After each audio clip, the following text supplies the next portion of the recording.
মুক্তকরণ বাংলাদেশ ফোরামের আজকের ফোরামের সভাপতি ও বিভিন্ন এলাকা থেকে আগত এই দুর্নীতি দমন কমিশনের বিপ্লবী নেতারা সবাইকে আমার আন্তরিক ধন্যবাদ ও সালাম জানাই। আমরা এই দেশের সাধারণ মানুষ, গরিব দুঃখী কৃষক অনেক আশা করে মুক্তিযুদ্ধ করে দেশ স্বাধীন করেছিল সুখে শান্তিতে থাকার জন্য, কিন্তু 54-55 বছর চলে গেল, এই দেশের নেতারা, রাজনৈতিক নেতৃবৃন্দ এই দেশ থেকে দুর্নীতি মুক্ত করতে পারে নাই। এমনকি সরকার ঘোষণা দিয়েছিল 41 সাল পর্যন্ত এই দেশ থাকবে এবং উন্নয়ন করবে, কিন্তু তাদের ভাগ্যে 41 সনের আসে নাই।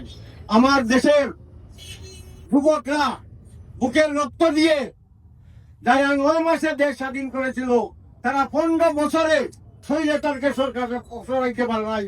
তারা বুকের রক্ত দিয়ে এই সব বিষয়ে এই স্বৈরাচার সরকারকে নিপাত করেছে। আমরাও 98 সাল থেকে দুর্নীতি বিরোধী আন্দোলন করে আসতেছি, কিন্তু কেউ সরকার উপকূলের প্রশাসনরা এটা কানে নিতেছে না।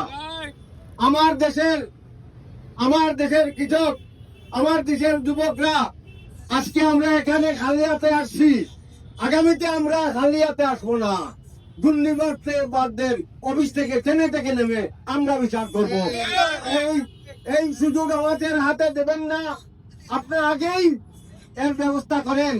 এই দেশের মানুষ স্বাধীনতা করেছে, স্বৈরাচার সরাইয়েছে, দুর্নীতিবাদও সরাবে ইনশাআল্লাহ। আপনারা সবাই সুস্থ থাকেন, ভালো থাকেন। আমাদের দুর্নীতি বিরোধী সংগ্রাম আরো তীব্র হবে। জনগণের কাছে আমরা যাব, গ্রামগঞ্জ মানুষের কাছে থেকে আমরা এই বিপ্লব করব। ধন্যবাদ সবাইকে।